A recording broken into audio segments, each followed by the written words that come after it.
live with my mom, granny, and that's it. My father was not in the picture because when things ended between him and my mom, went and got married, so he had a whole family of his own. He had made no effort to try and find me. Was I not worthy of being found? My sister and I grew up with my mother, and my brother, he was with us until primary school, and then he went to go live with my father. At the age of 15, my family basically exploded. As an intimate, ongoing presence, he disappeared from my life at that point. My father being present in my life, no ways.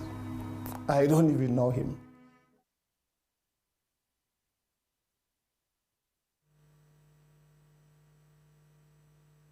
Hello and welcome to Impact Online. It's good to have you joining us today for episode 3 of our Fathers Matters discussion. My name is Kgosi Rankhumise and I'm glad to be with you today as we're continuing with our discussion. It's going to be a great session that we have today as we focus again on this very, very important topic. As we would have seen in the video that just played right now, that you would see that 70%, almost 70% of children in South Africa are without their fathers. And you can hear from the testimonies and the stories that were shared. Or you might have heard a story from someone that you know of the weight and the importance, the significance that it has on a person as they go about without their father. And today we'll be speaking about that. As we continue this discussion, I'll be chatting with Desmond Chauke from Heartlines, speaking about everything fathers matter. And we meet again this wonderful day again. Looking forward to this discussion. Good afternoon, good evening, good morning. Desmond, how are you doing? I am doing well. Thank you very much for the opportunity. Good evening to you too, and good evening also to the listeners and the viewers at home. I'm looking forward to the discussion we're going to have today because if anything is to go by with the last 2 times that we spoke, I can definitely believe that today is going to be very good. Today's topic, we're speaking about communication and conflict. These are 2 big words that mean a lot in any family, in any relationship, whether it be a romantic, family, working relationship. These 2 words mean a lot, and I can imagine what it's going to mean for everybody that will be having listen at this discussion. So what I want to find out from you before we continue this discussion, Desmond, is I want to hear from the listener, the viewer. If you've got anything to say and engage in this discussion, be sure to get in touch with us by sending us a WhatsApp on 071 364 0376, or you can SMS on 34350. Alternatively, you can comment also on the YouTube channel on the comment section, and I'll be able to catch those comments right there, and we can be able to bring your discussion live into this discussion. But let's get right into it. Desmond, speaking about communication and conflict, it's such a hot topic, and let me maybe start in bringing its importance. How important is effective communication for fathers? I think it's the cornerstone, it's the foundation, it's actually the building blocks of any father, son, or daughter relationship. Mm-hmm. It's actually the crux of what we are doing with this project of Fathers Matters. But maybe let me just begin by explaining also what we mean by communication.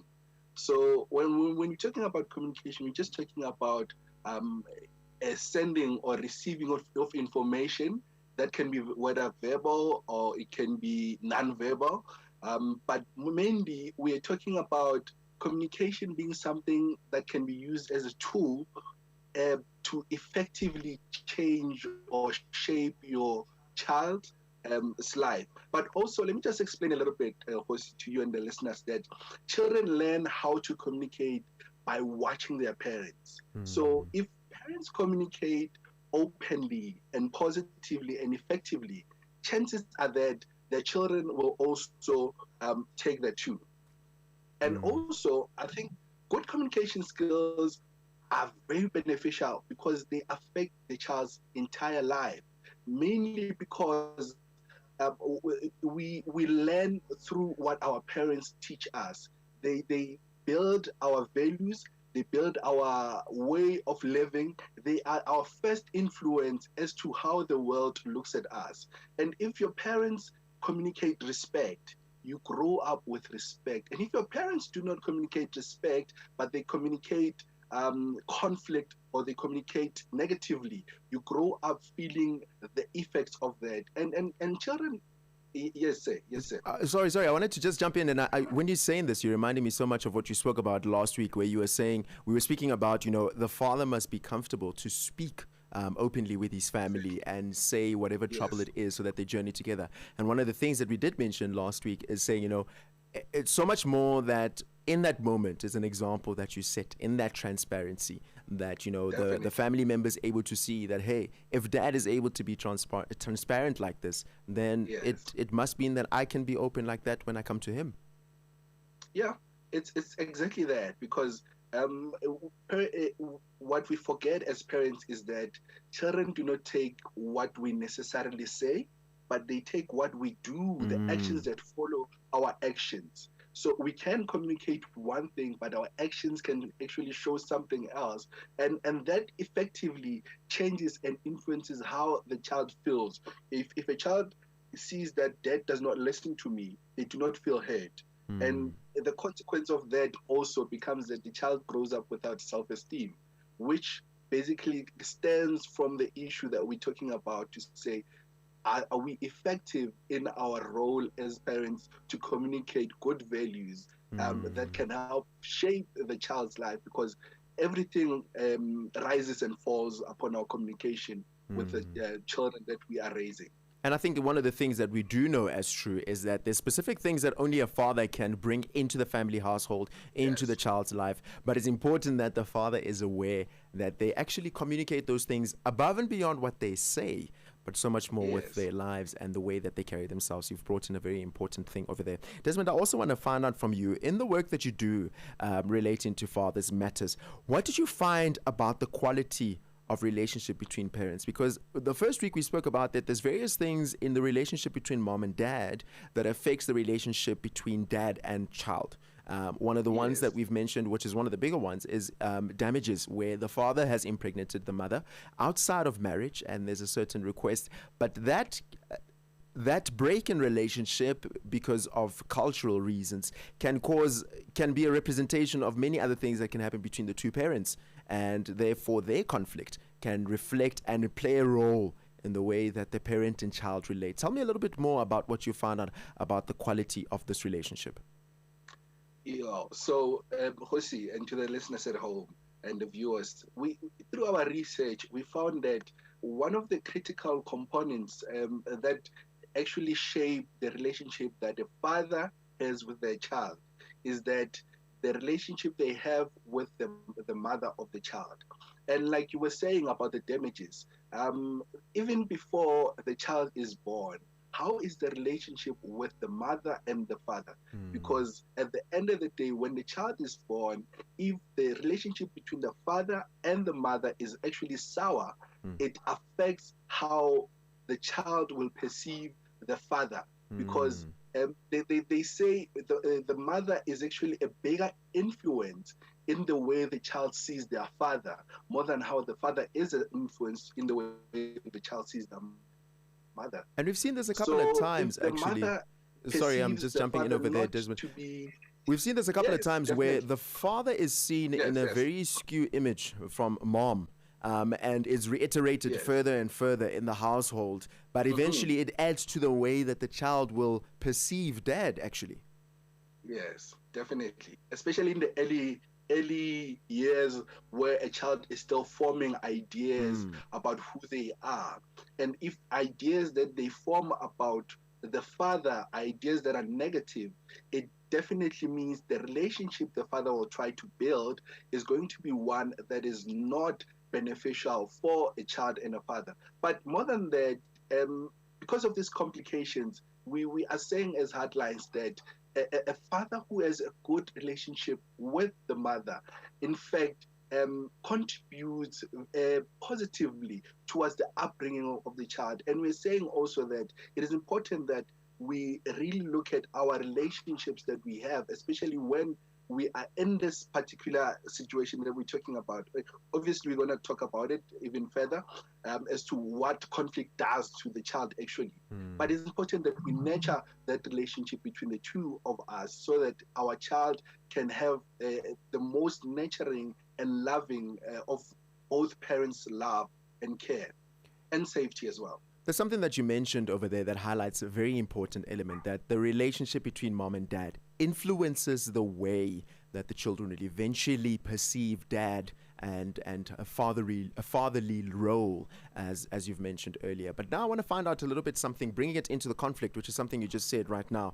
How does poor communication that we spoke about a little bit earlier on, how does that and conflict affect children, especially when we're looking at it where the parents are not together, which is something that we know is a high reality in South Africa? Yeah. So one of the things that happens is that where the relationship between the mother and the father is very toxic, or high levels of conflict and animosity between the parents, they put the child at a greater risk of them not developing emotionally, socially, and they also have what we call behavioral problems that actually stem from that difficult relationship that the parents have together. So that's number one. But also, when we look at the studies, it shows that children who grow up in an environment where parents are always fighting, they have difficulty concentrating as well at school. And also above that, if we look at the intense conflict between the parents, it means the child also doesn't have a sense of safety and security in their own houses because the parents are always fighting. And this leaves a child particularly vulnerable. And hence, when we're talking about children running away from home because of the two people that are fighting, it's because of the safety they do not feel at home.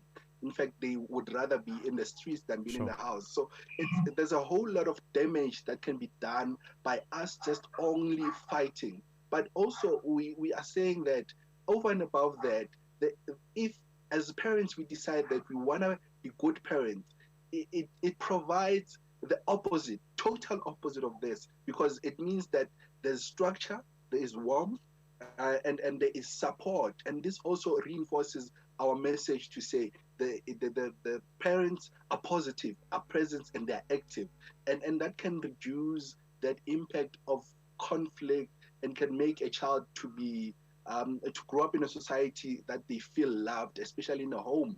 And I think a scary thing, actually, Desmond, is that even though parents might decide to get divorced for whatever reasons, the conflict that carries on beyond the divorce has a chance of doing more harm to the child than the divorce itself. Sure, definitely. And I think it really kind of paints this picture of just how painful the conflict that can happen between the two parents can be to affect the child, like you've mentioned, eventually affecting their school grades. Exactly. So, I mean, if it gets to a point where we're looking at the whole social and psychological well-being, and a child is affected from the moment you guys start fighting, because a child, the early years of a child are the formation years. And once they're affected at that early stage, it continues, and we don't know how much of a damage that does on a child, especially as they grow up. Because I forgot to mention this, that as children, we role model what we grew up with, what we experience at home. And if we've experienced conflict, we are likely to bring that conflict into our own spaces as adults, as parents as well. So because that's what we know and that's what we've been taught. And that's the danger of this whole thing, to say this can have a generational impact rather than something that could have been stopped if parents decided that, you know what, let us actually be adults about this and fight, but let's not involve our children in our own fights and our battles. Now, Desmond, and I think it's so true what you're saying, because ultimately what we're seeing the fathers eventually do in the family household, it could be a reflection of what they've seen as they were growing up. I think it's a very scary thing that you've highlighted over there, in the sense of ultimately the children, when they grow up, they eventually become out of what they've seen. That's what they eventually show, and that's what they eventually just highlight when it comes to raising families and becoming a dad eventually one day. It's based on what they've seen as they were children. But now let's move on swiftly over into this picture of, but maybe actually before we do that, I want to encourage the person who's listening or viewing this that you might just send us a message on 071-364-0376 via WhatsApp and engage in this conversation as it's happening. We'd love to hear from you in terms of how this conversation is enlightening or how you've seen it becoming relevant to you and what it means to you. I'd love to be able to hear from you. Alternatively, you can comment on our social media platform, Impact's YouTube channel, Impact Online TV. If you're not watching this, make sure to go there right now. It's happening live over there as well, and you can engage with us on the chat section. Now, Desmond, let's speak a little bit about the father that's at home, that is present with children, and he's active in their lives. But how does he actually translate and communicate effectively to his family and ultimately to his children? Yeah, so firstly, I think what we need to learn, especially as fathers, is that not everything our children do needs a lecture. Sometimes they need someone to listen. So firstly, to the fathers out there, I would like to encourage you to start listening to understand, not listening to lecture. Whether you are settling a dispute with your children or offering comfort or counsel, just have that attentive listening ear, because what we forget is that understanding is a priceless commodity, especially for children and their fathers, because for them it shows that they are actually loved. Yes. They are actually cared for. And also, just to the listeners and the viewers at home, I would like to also pose a question to say, what effective ways have you seen, especially as a father, that has helped you in your communication with your child? Because I think that also is important to share with us so that we can also grow and learn as we are teaching one another. But also, more than that, Kgosi, is to, as much as we learn to disagree, we need to also teach ourselves how to disagree. And how we do that is by accepting that our children are unique, and we need to speak to them at the level where they are. So by the time they grow up, they understand that my dad is meeting me halfway. An example of this is that as you speak to your child, when you scold them, be at their level, kneel when you speak to them. Do not always shout at them, or, those actions. But also, we are saying that, and we've been saying this message from the beginning, to say that actions do really speak louder than words. So a father's actions go hand in hand with what they say. And if it doesn't go hand in hand in what they say, it becomes a problem, because no matter what you tell your children, the life they see you live is what you communicate to them. So I'll say that again. The life that they see you live is what they see you communicate to them. So be careful about what you are portraying without even saying words. So that is important to also be aware of. I just want to pause right there again as what you've said. The life you live communicates to them much more. Just repeat that line again for us. Yeah, do I still remember it? No, okay. It was a spur of the moment. So I'm saying the life that the father lives communicates more than the words they're expressing to their child. So we need to be aware of what we are communicating with our body, emotions, our feelings, so that even our children adopt they adopt the demeanor, because we are role models. What are we role modeling with our lives? If we're speaking to teenagers, when you're speaking to a teenager, telling them about not doing this, not doing that, are you a role model, an example, portraying that, the very same actions that we're speaking about?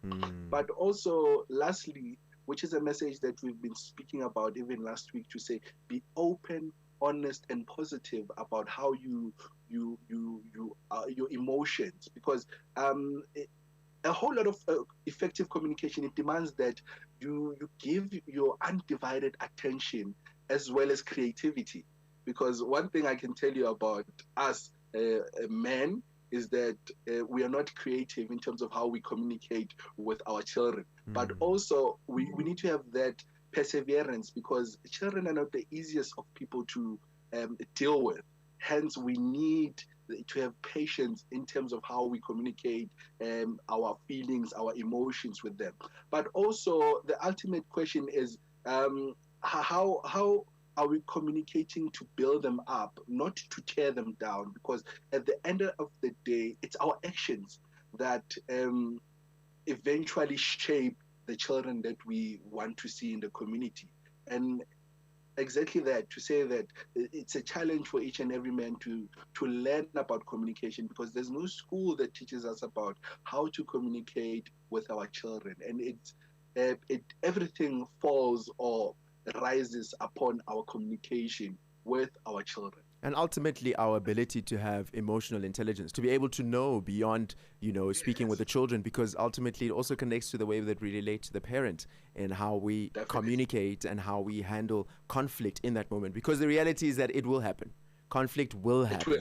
And the question is, how do we deal with it when it does happen? How do we navigate around it as a father? And the role that we play in the household, and being able to bring something of content, something of worth, let me rather say, depositing into the child's life, that they ultimately become children that will grow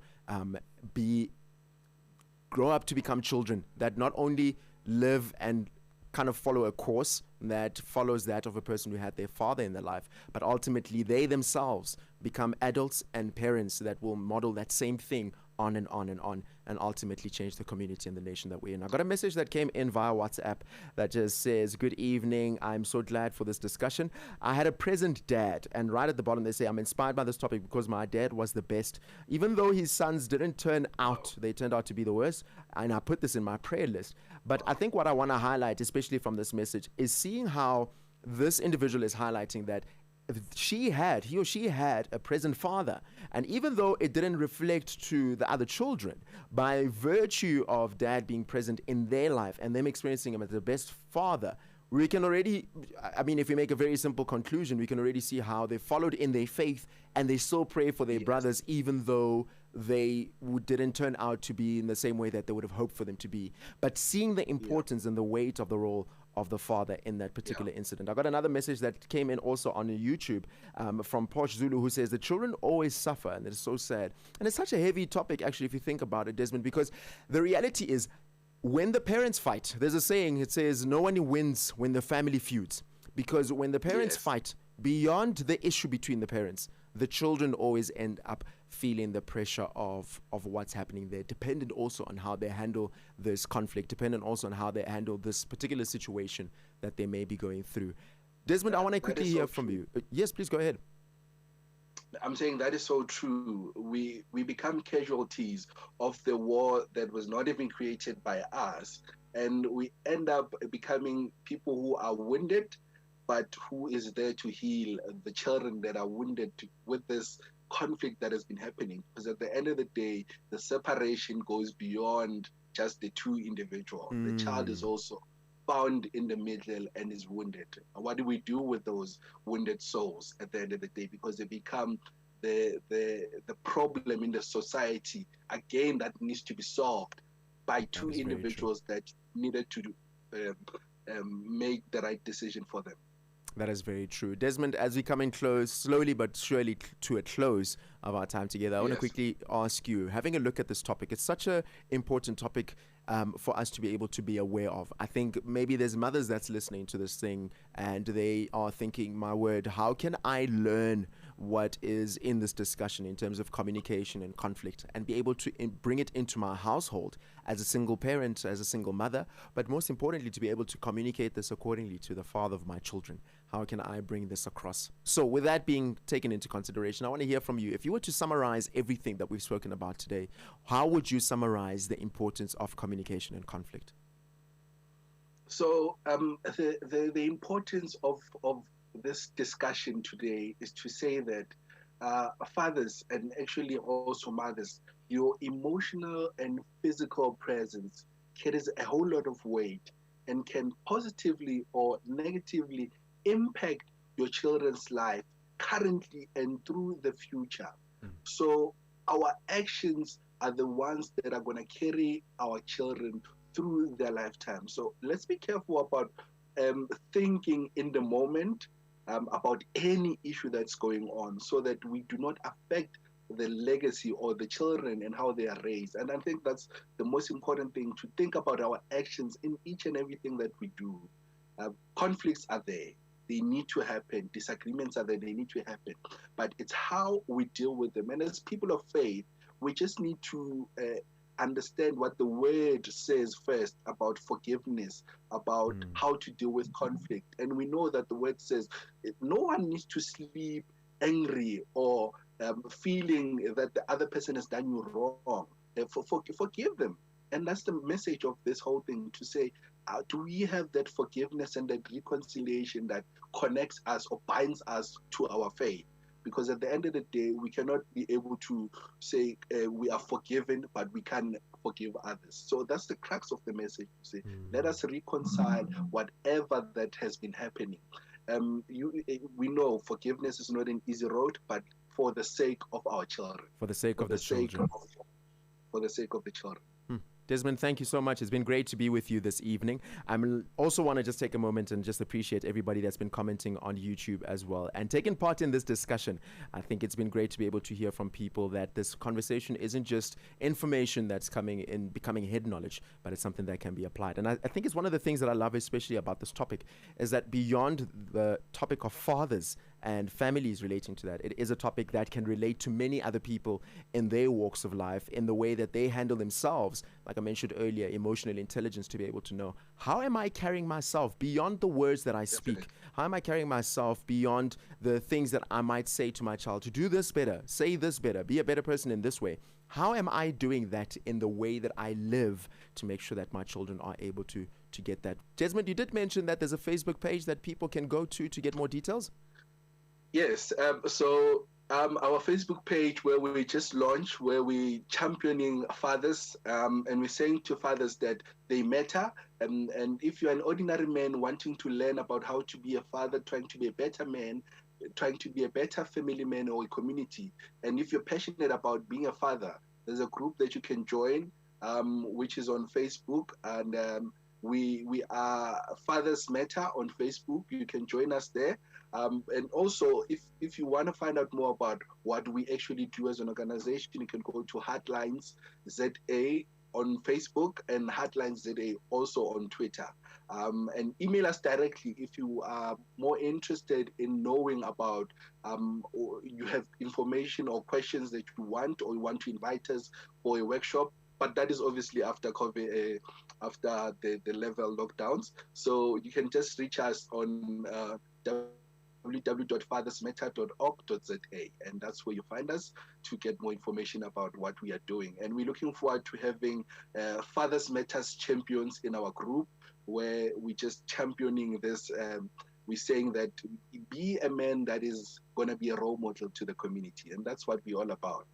Desmond, thank you so much for spending time with us today as we're wrapping up this discussion. It's been great to be with you. Until we do this again next week, Tuesday, 6 o'clock again, continuing with this wonderful discussion. That's Desmond Chauke from Heartlines, and just really spending some time with us discussing the importance of communication and conflict. It's been great to be with you. From me, Kgosi Rankhumise, this is goodbye. Remember, if you want to get more details on Heartlines, visit their website, www.heartlines.org.za, or on Twitter, you can visit HeartlinesZA, or you can send them a WhatsApp. 060-058-2107 is the number to use, and just send the message hi, and they'll be glad to help you. Up until we do this again next week, Tuesday, this is goodbye and good night.